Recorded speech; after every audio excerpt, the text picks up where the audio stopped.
magnetic dipole radiation. Today's topic is magnetic dipole radiation. So consider a circular conductor having current I of t, which is equal to I naught cos omega t. So this is oscillating current. So this oscillating current is flowing through the circular conductor of radius b. So this oscillating current produces oscillating magnetic field along z axis.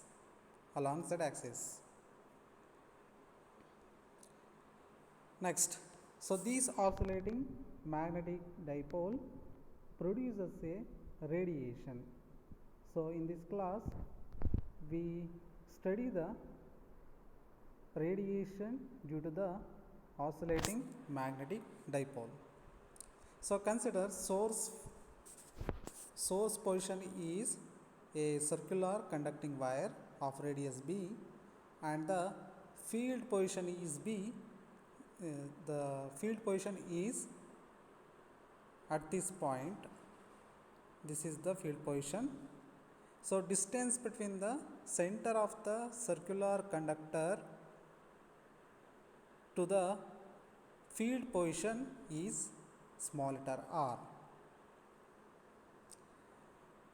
So then curly r represents the dl dash, the distance between the source to the field position. So this is the circular conductor having current, oscillating current. Okay. Next, so this oscillating current produces a magnetic field, and also it produces a magnetic potential A. So using this oscillating current, we can calculate the magnetic potential from the oscillating current. Okay. Next, so you can see, so this is the formula for to calculate the magnetic potential from the current. Okay. So you can see A of r comma t, which is equal to mu naught 4 pi integration I naught cos omega into t minus curly r by c divided by curly r into dl dash. Okay. So curly r is the distance between the source to field. Curly r represents the distance between the source to field. This is the source position and this is the field position. So this oscillating current produces the magnetic dipole m of t. So m is also a function of t, and this magnetic dipole is oscillating due to the because of the oscillating current.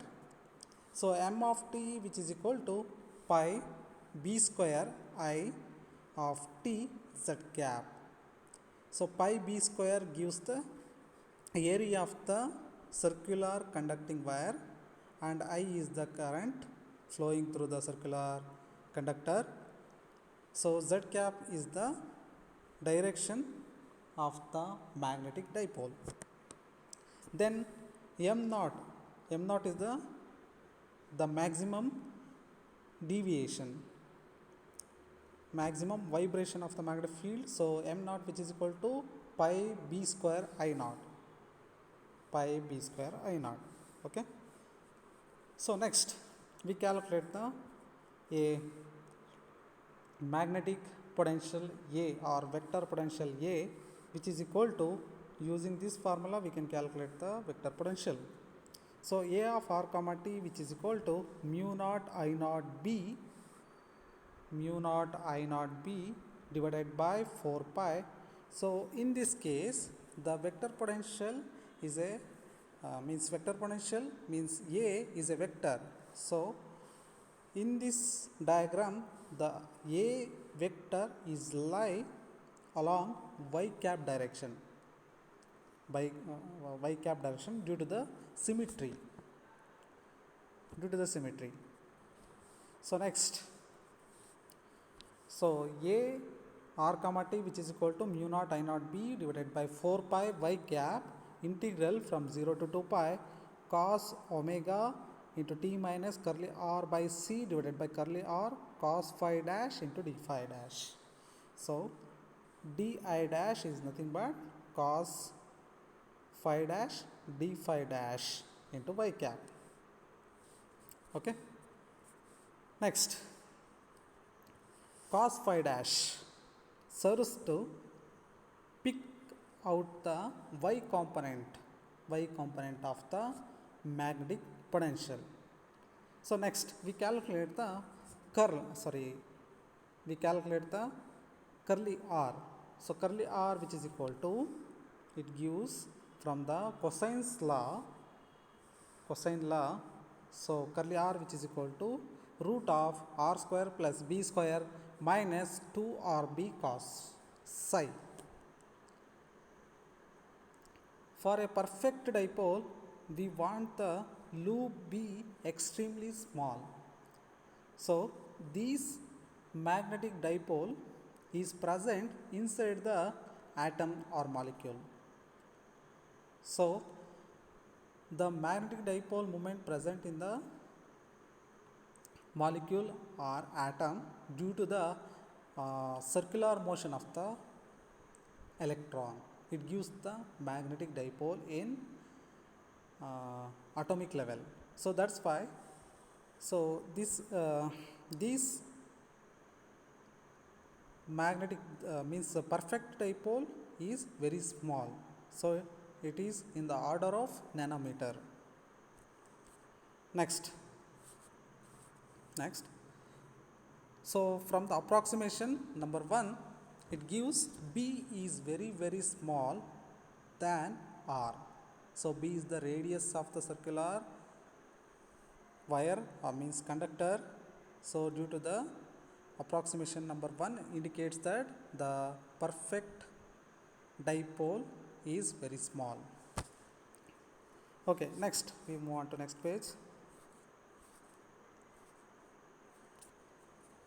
Then from the figure, you can see from the figure we can write R in terms of cos theta, means we can write vector R in terms of x cap and y cap, and B, the radius of the circular conductor, it can be represents in the x cap and y cap. So R can be represented in terms of the x cap and z cap. From the figure you can see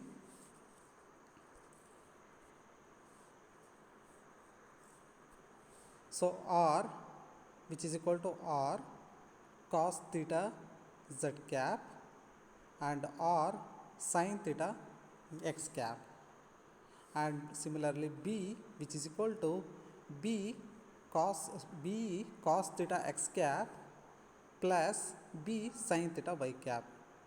You can see this is the phi cap and this is the theta and this is phi dash. So from this figure we can calculate represents the R in terms of the vector. Okay, next, so RB cos psi, which is equal to, from the dot product, RB cos psi can be represent R dot B. you can see in the cosine law. So in this you can see here 2 RB cos I. So RB cos I can be represents R dot B. Okay, next.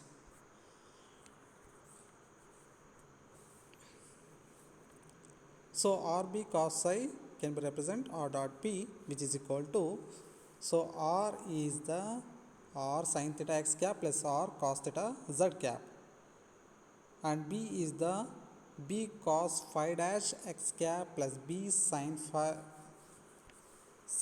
dash y cap. So put these two in this equation.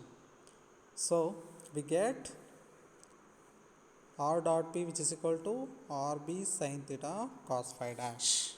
R dot P, which is equal to RB sin theta cos phi dash. Next, substitute R dot B means R dot P is nothing but RB cos psi.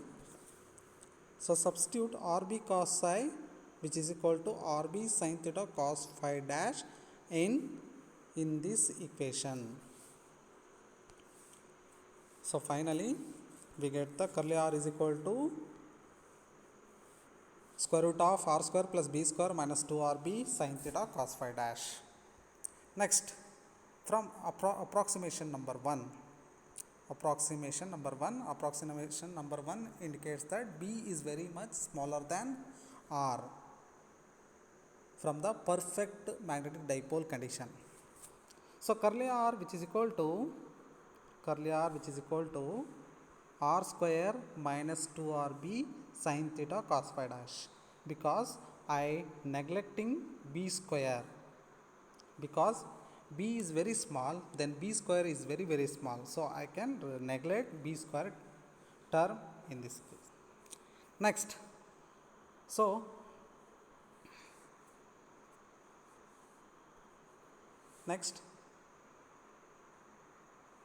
this equation I can write like this. So taking R common from the square root, so R into 1 minus 2RB sin theta cos phi dash whole power 1 by 2. So this equation is nearly equal to this one, y is equal to a minus x whole power 1 by 2, and this equation can be represents as series. So like y is equal to a minus x by 2 and so on.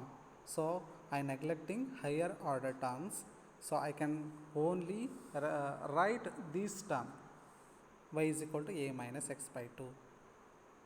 Okay, so here this equation can be represent like this equation. So R is approximately equal to this one. So R is approximately equal to R into 1 minus B divided by R sin theta cos phi dash. Here 2 get cancels. Next, this is the curly R. Next we calculate the 1 by curly R. Okay, next we move on to next page. Okay, so here we calculate the 1 by curly R. So 1 by curly R is look like this, look like that. 1 by curly R is approximately equal to 1 by R into 1 plus B by R sin theta cos phi dash. This is 1 by curly R. So you can see how it comes in this steps. Next, then substitute in equation star. So curly R and 1 by curly R can be substitute in equation star. So equation star is this one. This is the equation star. Substitute. Next,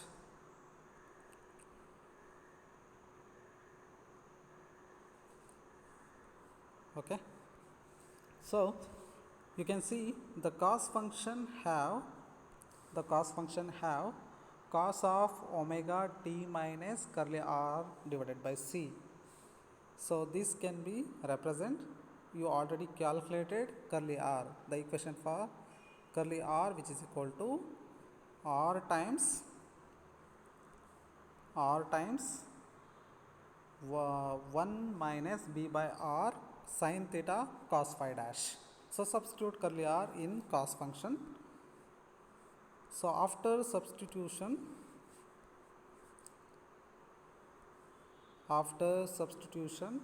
so equation is becomes like this.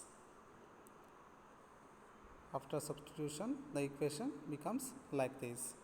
So this is in the form of cos of a plus b. You can see this is cos function. So this is a, this is b. So this is cos of a plus b. Cos of a plus b. So cos of a plus b is cos a cos b. So next we do another approximation. Here approximation number 2 indicates b, the radius of the circular the conductor is very small, because dipole is very small than the wavelength radiated. So I use this approximation. Here cos of small number is 1. You already know. Cos of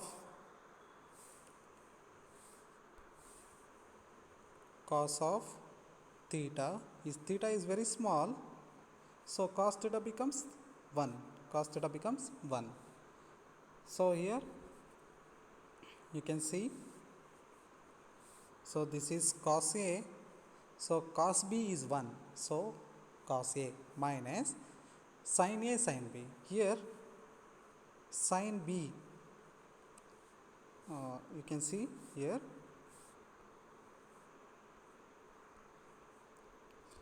we go on to previous page. So this is cos b and this is sin b. So here omega by c, you can see this term omega b divided by c. Omega b divided by c is, omega b is small, so this small letter can be divided by larger number, c by omega. So from the approximation number 2, this is small than this number, so overall this is very small. So that's why we do another approximation. You can see this is the cos of a small number. Cos theta is very small, so cos theta becomes 1. So substitute this equation is equal to 1. Next, similarly, so consider sin b, sin of omega b divided by c sin theta cos phi dash. So here sin, this term is very small, omega b divided by c is very small. Sin theta, where theta is very small, so sin theta becomes theta. So then substitute these two conditions in this equation. So this is equal to omega b divided by c sin theta cos phi dash. Okay. Next, we move on to next page. You can see, so this equation is like this. So cos a, so cos b is 1, so I write cos a into cos b. So cos b is 1, so then cos a. Then this is b cos sin b. So sin b becomes b, because b is very small. So omega b divided by c sin theta cos phi dash, and this is sin a. Next, consider this is equation number 3. I forget to assign the equation number to this equation. So this is equation number 3, and equation number 2 is This is equation number 2. This is equation number 2. Then substitute equation number 2 and 3 in star. You already know. So equation number star is